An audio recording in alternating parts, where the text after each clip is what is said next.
Hey, what's up, guys? Here on the Fire Sports Pod, where everything we do here is fire. You guys know the drill. Let us get to our show here today on Season 4, Episode 1. I'm coming to you guys late. It's currently 6:25 p.m. Eastern Time on this Friday afternoon. I'm your host, Zack Jackson, and we're going to have a great show for you guys today. So we were supposed to have my boy X on, a special guest, but he could not join the show. He'll be on Wednesday. We'll be talking on Wednesday some football and some soccer, so tune in for that. Appreciate all the support, guys. I've been doing good with consistently going on live, but for some reason TikTok doesn't like me and wants to ban me all the time. Don't know what it is, but it is what it is. But we're going to get to some sports stories. I know I haven't done this in a while, but we're just going to spit out information for you guys, some sports stories going around the leagues, and I'm going to react to it and let you guys know what are my thoughts on the different things. Now, the first thing we're going to hit is we're going to go with some NBA talk. And NBA has been all over the place. You have the Lakers signing J.J. Redick as their new head coach. All the bells and the whistles of why this is not a good way for LeBron, not a good thing for AD, a good thing for LeBron, bad thing for AD. We have LeBron saying that he's opting out. Reports saying he's opted out. But right now, our first story we're going to go over, if you guys haven't heard, this was back on Wednesday about 9:58 in the morning. Pistons fired coach Monte Williams 1 season into the record-setting $78.5 million contract. Can you believe that? How could the Pistons do that? Because they're impatient. They suck. And on top of that, they don't want to see things through. They're expecting some coach, somebody to change the franchise in 2 seconds. No, it's not going to happen. It's not. Look how long it took Cleveland, the Cavaliers, to change that franchise. Even with LeBron there, they still couldn't win a championship. They had to get the right pieces, the right thing. They didn't win nothing until 2016. It was that long. They were the longest drought in NBA history, I believe, or one of the longest droughts with over 50 plus years. That's ridiculous. And they just barely got it with coming back from down 3-1 with LeBron in 2016 to beat the best team assembled in the Golden State Warriors. So it takes a while. You got to let these things go. There's no way a coach like Monte Williams should be fired after 1 season with the worst team in basketball. Management and player-wise, they are the worst team at basketball. They have good pieces, but they don't have continuity. And that's the big thing about these days. You need to have continuity. If you don't have continuity, where the hell are you going to do? Nothing. That's why these people, this team, the Pistons, can't go nowhere. So that's the first story. And we'll go a little bit deeper into it. But Monte Williams is fired as the head coach of the Detroit Pistons. Now, there comes another story where Udonis Haslem, the ex-Miami Heat player that played 20 years with the Heat, said Monte Williams should have been considered for the job for LA. I don't dispute that. I actually think that is a legitimate argument. Monte Williams should have been something along the lines of being able or prepared to be like, okay, well, Monte Williams should be considered a head coaching job for the LA Lakers. I would have loved to see Monte Williams. I know my dad did. I know a lot of Laker fans would have forgot or would have liked to see Monte Williams get an opportunity to be the head coach of the Lakers. But we didn't go that route. We went with J.J. Redick. Now, decisions like these, they said, are difficult to make. And the fact of the matter is you made them, and you have to live with the consequences.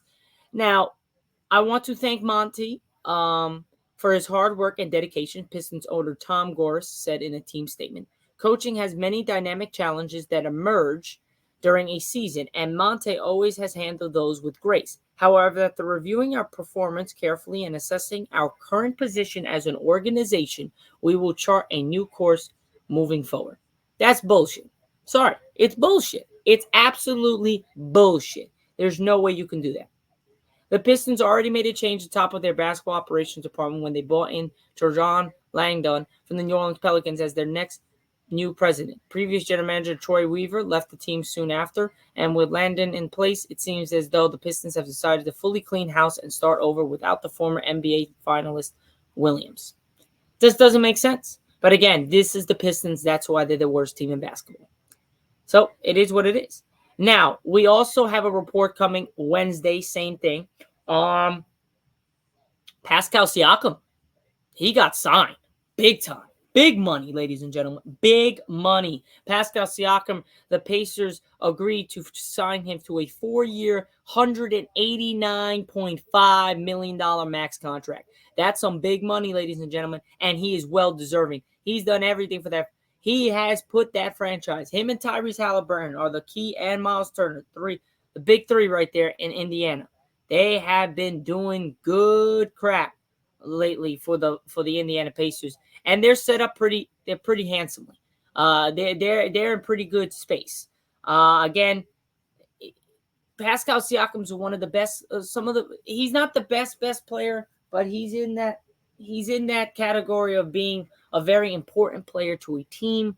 Again, you never know, but this man is some good character. He's got a good character, good head on his shoulders. He knows how to play ball. In the 41 regular season games for the Pacers, Siakam averaged 21.3 points, 7.8 rebounds, and 3.7 assists in 31.8 minutes with a 60.2% true shooting percentage and a 25.2% usage rate. Siakam's made 2 All-Star teams and 2 All-NBA teams during his time in Toronto. Raved about his first few months in Indiana during the end of the season press conference. He said, "I'm so grateful and happy that I came into a place where you just feel so supported and you feel like you're needed. You'll feel like you matter." He told reporters as a player that really all you can ask for. So there you go. Now you got Pascal Siakam locked up if you're Indiana. I think that's a big deal, keeping him afloat, because if you don't, then you lose one of your top guys. Now you got Tyrese Halliburton, Miles Turner, and you got Pascal Siakam. That's a big three right there. Ladies and gentlemen, say what you want, but that is a big three in Indiana. And they're dangerous. They are very dangerous. They could do a lot of things on the floor. Can't wait to see them fully healthy together at the same time. If they were all healthy in that Boston series, we might be talking about a totally different scenario right now about the Celtics. So we never know. And then another signing that we had, Gary Payton II opts to, in his final year of his contract with Golden State, and his ability to sign an extension to stay another year in Golden State. So Gary Payton II is staying in Golden State another year. And again, he helped this team win a championship in the 2021-2022 season. In 44 games this year, he only averaged 5 points to 3 rebounds. This time, the issue was a series of muscle injuries for him. Really couldn't stay healthy on the floor. But again, a very a great defensive player. Liability is just the injuries, and his inability to stay healthy is really his biggest problem. But when he's on the floor, he's a very good defensive player, and he's a timely making shots. He's going to get to the rim. He's a high flyer, very helpful. Just needs to stay healthy. He can stay healthy. A lot of the reasons for players not panning out the way they should plan out is because of health. The best ability is availability. And the best ability is availability. If you're not available, then there's no ability because you're never there. So you can never help your team out. So I think Gary Payton is staying with the Warriors, running it back one more year with the big three, most likely, unless Klay Thompson jumps ship with Gary Payton. We'll see where Andrew Wiggins goes, but I think he's a lost cause. So losing that type of defensive player in Andrew Wiggins, or was keeping Gary Payton, that's a good pick. That's a good keep, in my opinion. Now, agent Rich Paul, we are going to stay in the NBA. This is going to be a very NBA-heavy sports world stories. Staying with the agent, Rich Paul says father and son is not a package deal. List more landing spots for NBA draft's biggest name. That's a news. Because everyone was saying, oh, LeBron wants to play with his son. If Bronny goes somewhere else other than LA, it's a package deal. Now reports have came in from Rich Paul. It is not a package deal. The founder of Clutch Sports has announced numerous superstars. He's the agent of numerous superstars. including LeBron James told ESPN on Wednesday that there is no package deal between James and his son, Bronny James. Furthermore, he indicated his plan to shield the younger James from the draft workouts with numerous teams is intentional. Jonathan Gavant reported on Tuesday that the teams have had troubles securing workouts with Bronny James ahead of the 2024 NBA draft, which will be held from June 26th to the 27th. Bronny has so far just worked out with Lakers and Suns. Paul confirmed that he said he's doing so in order to ensure that Bronny gets a team that's a good fit and will offer him guaranteed deal. Throughout this process, Paul has been consistent that he does not want Bronny on a two-way contract. I agree. You don't want him on a two-way contract because then it's like they could do whatever they want with him. I think Bronny's good enough to be drafted. I do. He thinks. I know everyone has the scares. I think he's good enough to draft. I agree with Paul George on the take that he's kind of looks like in the next could similar maybe looked at it maybe like a Drew Holiday, a Derek White, even a Eric Bledsoe. I'm cool with those three comparison. Good, all three pretty decent. Well, the first two are really good defensively. Eric Bledsoe's okay. Scoring-wise, all three of them score the basketball. I think Bronny has that potential to be able to shoot the ball consistently, be able to drive to the ring, create for his teammates, as well as control an offense and defend. At 6'1", he's going to have to defend really well. He's on the shorter side. He's stuck between two positions, a point guard and a shooting guard. He's going to have to defend, and he's going to have to score the basketball, not just shooting, but able to get to the basket and also play make for his teammates, which he can do. That's why I think he's going to be a good fit in the NBA. No matter where he goes, I think he's going to go land in LA, and if he does, he'll be fine in LA. Now, we stick with the NBA, and we kind of go into some more news when it comes to why is it good news for LeBron James but not Anthony Davis that J.J. Redick has been signed as the new head coach of the Lakers. We go into that. A lot of people are saying that because of Thursday's news that J.J. Redick has agreed to a 4-year contract, will become the next head coach of the Los Angeles Lakers. On paper, it is one of the most surprising hires in recent history. Redick has no coaching experience. That's one, which it could be a bad thing and a good thing at the same time. Who knows? But at the professional collegiate level, he has never worked in a front office. While he had a lengthy and successful NBA playing career, he wasn't a point guard like most no experience hires. No, Redick has been appointed to the highest pressure coaching job in the entire sport based on 15 years as a three-point marksman, 8 years as a podcaster, and 3 as a television analyst. We're years away from knowing whether or not the unconventional background will lead to success or failure as a head coach, but his hire is going to have immediate ramifications for several key figures around the Lakers and around the league. So let's take a look at the aftershocks here and who are the winners and losers of the Redick hire. The winner, they say, J.J. Redick. Obvious for all the problems that come with coaching the Lakers, and believe me, we're going to cover some of them. You still know, get to coach the Lakers. LeBron James, Anthony Davis. Loser is also J.J. Redick because you got all the pressure with that when it comes to coaching L.A. LeBron, AD, all the Laker fans. The expectations is ridiculous. Now Boston's won the 18th championship. Now you got to get back in it.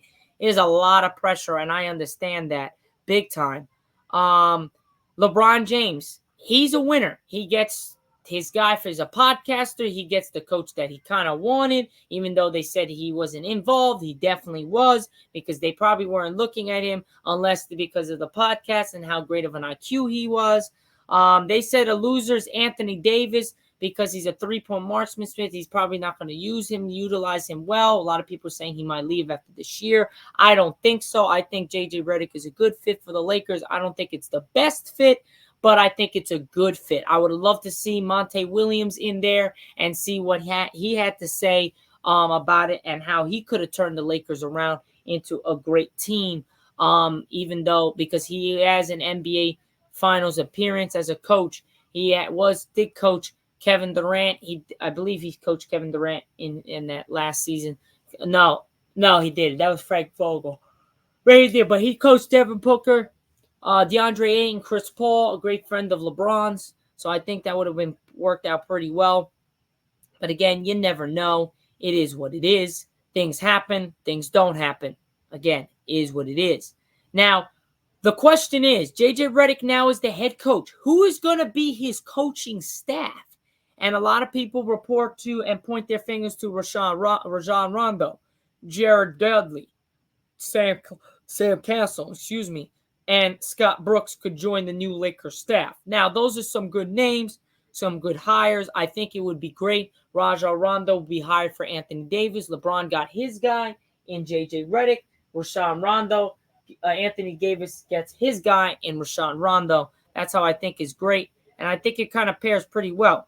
But again, at the same time, you never know. These things come and go. But both the Los Angeles Lakers search for a new head coach is over is JJ Redick, the player tuned in podcast/broadcaster who's, according to The Athletic, Shams Charania, Sam Amick, and Javon Bahal, the team thinks could be their version of Eric Spoelstra and Steve Kerr. Los Angeles has also, per The Athletic, compared his path from the court to the booth to the sidelines to one of that of Pat Riley took decades ago. No pressure. The Lakers search for a new coaching staff, however, is ongoing. The Athletic reported that the recently retired Rajon Rondo is a candidate as our Dallas Mavericks assistant coach Jared Dudley, Boston Celtics assistant coach Sam Castle, and Portland Trailblazers assistant coach Scott Brooks.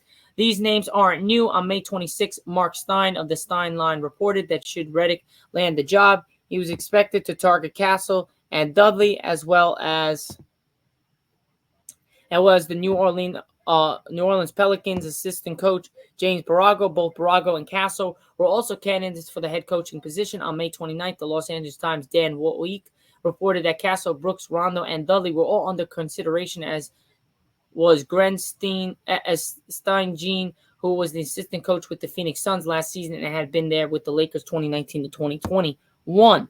Now, again, like we said, that's not a bad look, but at the same time, we want to get the best possible options. I think getting Rajon Rondo maybe might be the best one. Pair that with Anthony Davis. Anthony Davis, like I said earlier, gets his guy. LeBron gets that guy. Everyone's happy, and we're good to go. I think that's the best available option, but we'll see what happens when it comes to LeBron, when it comes to the Lakers. Now, this was some news. Yesterday at 5:46 p.m., Carmelo Anthony explains why Kobe Bryant couldn't stand JJ Redick during the 2008 Team USA tryouts. Something to think about. Something to think about. If Kobe Bryant didn't like him, that's a weird one right there, right? Don't you think, ladies and gentlemen? Now, this could just be blowing off steam. This could be whatever. But JJ Redick is set to, like we said, be the next Los Angeles Lakers head coach. And while he never played for the team, he does have a history with some of his legends. While at 7 p.m. in Brooklyn this week, Carmelo Anthony shared the story of how Kobe Bryant couldn't stand Redick during the Team USA trial. Mike Krzyzewski was the team head coach, and he had some history with Redick as he had coached him at Duke. Krzyzewski was raving about the former Blue Devil, who won a two-time ACC Player of the Year and a 2006 National Player of the Year. I remember Kobe couldn't stand Jay Redick. Anthony, who retired with the Lakers in 2023, retold. Although he did not specifically date, it seems that the story took place ahead of the 2008 Beijing Games. He got tired of Coach K talking about J.J. Redick. Anthony said in the podcast, Kobe took it very, very personal to the point where he was running through screens in practice. He was denying J.J. the ball, fouling the shit out of J.J. I'm like, why are you treating the young boy like that? Well, because he was pissed off that Coach K, all he cared about was just talking up the storm about J.J. Redick, his former player. And I could give some consideration to why he was so pissed. I mean, if you're a head coach of the Team USA is just talking about one person, not doing whatever, I get it. But maybe Kobe took it. Remember, Kobe Bryant was very, very, very competitive. Sometimes overly competitive, but that's how he was. And that's what strived him to be that great. So you never know. But a little funny story there. Now, more news. Staying with the NBA. The Thunder make a big move yesterday as the Thunder traded Josh Giddey to the Bulls. The Bulls got back Josh Giddey, and the Thunder get Alex Caruso. What is the Bulls doing? They're losing it. They're getting a freaking offender that allegedly took out a young lady to the club that wasn't supposed to be there. That's ridiculous. And not even that, drop that situation. It's just the player. Josh Giddey is not even close to the player that Alex Caruso was. Champion in Alex Caruso, one of the best defenders in the league, a three-point sniper off the dribble, can play defense, can play offense, is a great teammate, and you're going in for Josh Giddey? That's crazy. Thunder got big time good with this move. I like this move by the Thunder big time. I think this adds a big, big, big boost to their confidence. I love it. I love it. I love it. I love it. I love it. Now, we're done with the Lakers. There's a couple more stories. I'm going to go over this on my TikTok, most of these stories, so you guys can check that out. But for more pressing matters, we'll move to the NHL, where the Devils and the Flames have made a trade as the Flames send a goalie Jacob Markstrom to the Flames in exchange for defenseman Kevin Ball and a 2025 first-round pick. So there goes that. And then you have the Devils send forward Green Clark to the Wild in exchange for forward Adam Beckman. So we got two big trades here. We'll see what happens when it comes to the Devils and the Flames. The Flames, again, were one of the worst teams. But the Devils land goalie Jacob Markstrom in a trade with the Flames. This definitely gets the Devils better. This is definitely a big pick. Now, again, Calgary will also retain 31.25% of Markstrom's salary in the deal. Markstrom waived his no-trade clause to facilitate the transaction. He has 2 seasons remaining on a $6 million deal per year on his current contract. The Devils have been after Markstrom since March trade deadline, but weren't able to get a deal with Calgary over the line in time. He had reportedly been unhappy with the Flames for months and would have been open to a trade sooner, but the Devils get their guy that they wanted, and now we'll see what happens with the Devils going forward. The Devils also made another one as they exchange with the Wild. The Minnesota Wild acquired Jermaine Clark from the New Jersey Devils on Friday in exchange for fellow forward Adam Beckman. Both players are 23 years old, very young. They were drafted 5 picks apart in the third round of 2019 draft, with Beckham going 75th overall and Clark going 80th. Clark is right shooting winner, and Beckman shoots left. Clark, Minnesota native, made his NHL debut in 2023-2024 and appeared in 3 games with the 0 points for the Devils. Beckman played in each of the past 3 seasons for the Wild, accumulating 3 assists across 23 games. So, very young talent. We'll see how well they do in their different scenarios. Some more news coming out of the NBA.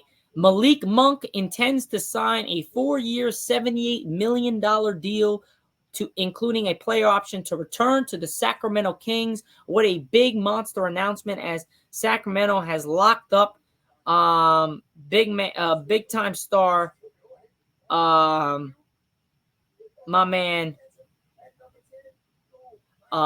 Malik Monk. Malik Monk has been doing wonders for Sacramento.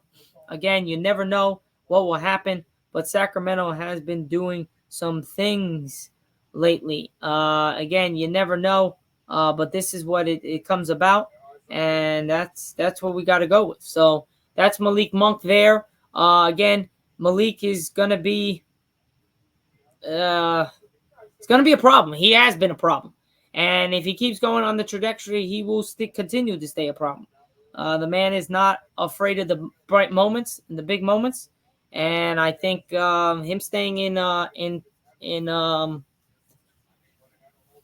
Sacramento is big for their team. Now, Bronny James' agent says limited NBA draft workouts, just 2 teams so far.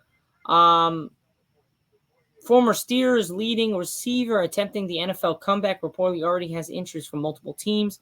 If you guys did not hear, we're going to go to Hall of Famer Willie Mays, one of baseball's greatest players, has died at age 93. That was on Tuesday night. The San Francisco Giants announced, rest in peace, R.I.P. Willie Mays. Hearts go out to his friends and family, and all the players that knew him.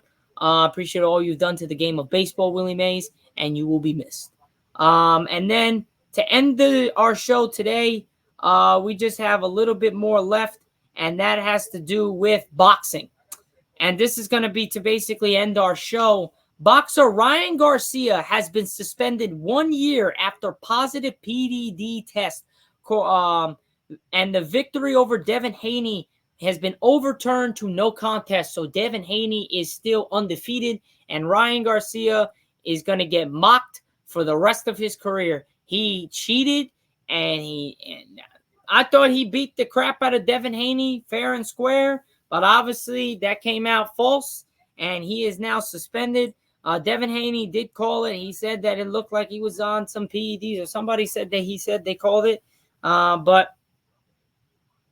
that's pretty much it. Devin Haney is now still undefeated. Ryan Garcia has cheated his way to the top, and he's going to be looked upon as a fraud and a loser. And that's how I look upon it. Fraud and a loser, ladies and gentlemen. Ryan Garcia sucks, and he should not be put into boxing any longer because he knows he can't do it. And that's why that tweet or whatever came out that he said, I'm retiring, because he knew he got caught and he knew he couldn't keep it under. So instead of facing the smoke and whatever, he decided to hide from everybody, and now he's paying the price. Ryan Garcia, you're a fraud. You're a phony. Don't ever come back to boxing, because all you do is whine and complain. And this is why you needed to cheat to get ahead. And cheaters always fall back, and it always comes back to bite them in the ass. And you cheated your way to the top, and it came to bite you in the ass. Now you're suspended, and now you want to quit. That's fine. Get the hell out of the boxing world, because you don't deserve to be in the boxing world, you cheater. And you are frowned upon to me to be ever let back into the boxing ring, because you're a fraud. You don't want to put the hard work in. And yes, I'm not saying he didn't train. I'm not saying he didn't put the hard work in, because you still got to put the work in, even taking steroids. But the fact of the matter is, you thought you needed steroids to beat Devin Haney? Just go in there. And if you get your ass kicked, at least you got your ass kicked like a man. And don't take steroids and kick the guy's ass and start complaining after the fact and think you're almighty and tough when you took steroids to beat a guy. It's just not right. So that ends our show today. I know it was a little bit of a different type of show, more of just sports stories, me reacting to a couple things.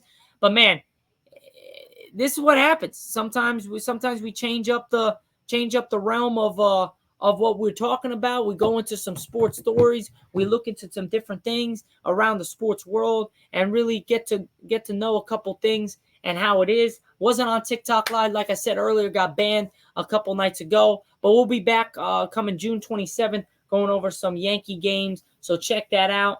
But I appreciate all the support, ladies and gentlemen, and I'll catch you guys on Recap Monday, which will be Season 4, Episode 2. We're already on Season 4. I cannot believe it. It has been such a great ride so far. And again, I appreciate all the support out there. Let's just keep going to the top. I love doing this, and I love you all that's been out there and supporting me. Keep it up, and I'll see you guys on Monday. Enjoy your weekend, and let's go Fire Sports Pod. I'm your host, Zach Jackson, here on the Fire Sports Pod, where everything we do here is fire. Catch you guys on Monday. Recap Monday. See you then. Peace.